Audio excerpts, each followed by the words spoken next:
Hello, my name is the Snipe, and I'm pissed off. Over the past decade for me, serious retro gaming has become sort of an expedition of archaeologic proportions, and I don't know if it's a good or bad thing. Sure, my taste for the rare and pricey does seem to reward me when I manage to pick something up for way cheaper than it normally sells for, but when did it come to this? On one hand, you have people treating these rare gems like garbage, donating it to a thrift store, selling it to a swap shop not knowing what its value is for cheap just to get a copy of the newest franchise game, or throwing it in a box with a 50-cent mark on it to sell at your next yard sale.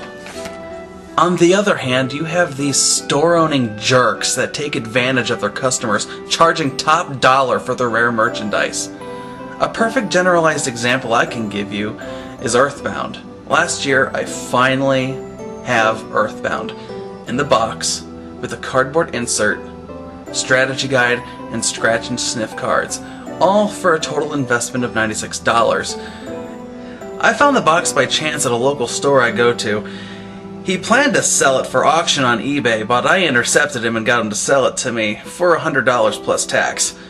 In fact, I only spent $20 cash in stuff I traded for, which I only paid about $36 for, including trading and haggling. But the point is, he knew what he had, and he knew he could make a profit. Now, I'm not grouping him with said jerks. He's actually a pretty good guy. There are people who would not budge below $300 for what I bought off of him that day.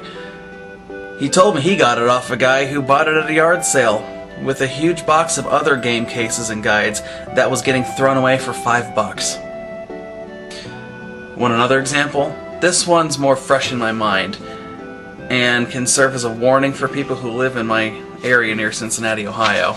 On March 16th, 2013, I went into the Eastgate Mall in Southern Ohio. At around 8 p.m., I entered GameSwap, a store inside said mall. I normally go there now and then. I've bought stuff from them before. I found a copy of Strider 2, a game on my want-to-get list. $30 was a decent price for it. That's what they had on it. But I know the store resurfaces games, and I needed to check something out anyway to see if it's indeed what I hope it is.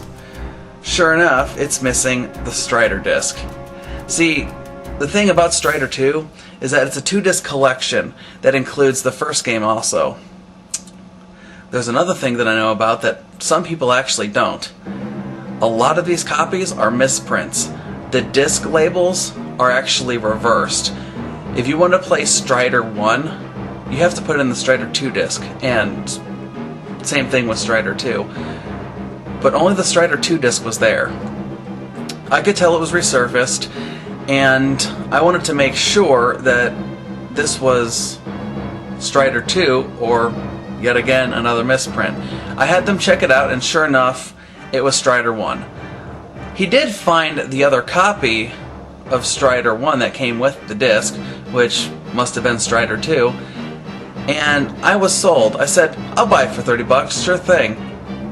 Before we did the transaction, for some reason, the regional manager, who says his name is Mike, decided to look at the game online. And as soon as I was about to buy it, he upped the price to $50. The only thing that could go through my head was, what the fuck? I just educated you on something very important about this game that you could have screwed someone over with. And this is how you thank me? By screwing me over, by immediately upping the price, even though you have a price sticker for $30 on it?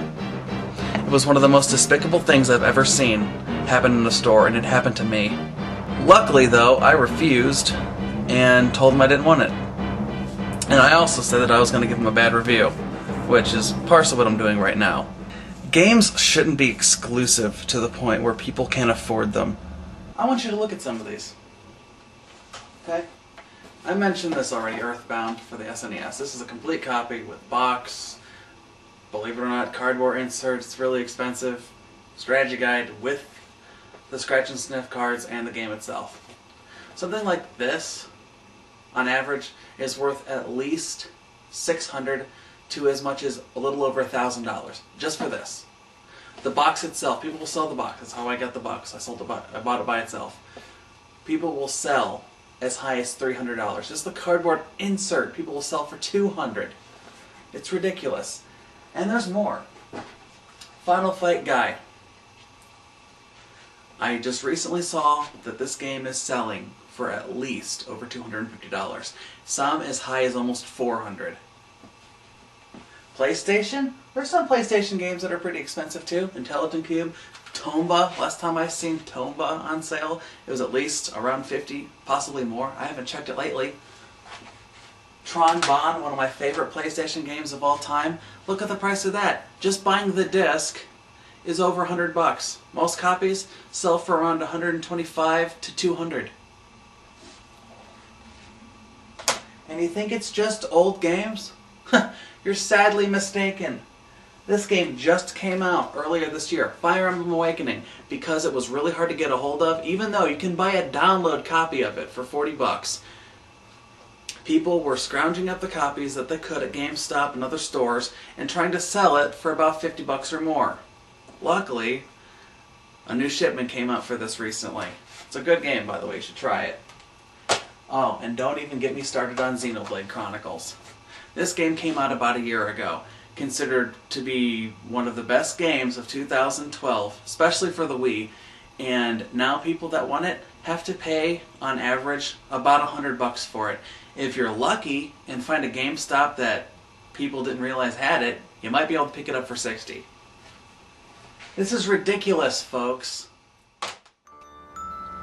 And part of the blame is sadly us. Remember, guys, something is only worth how much someone is willing to sell it. And also, how much someone is willing to buy it.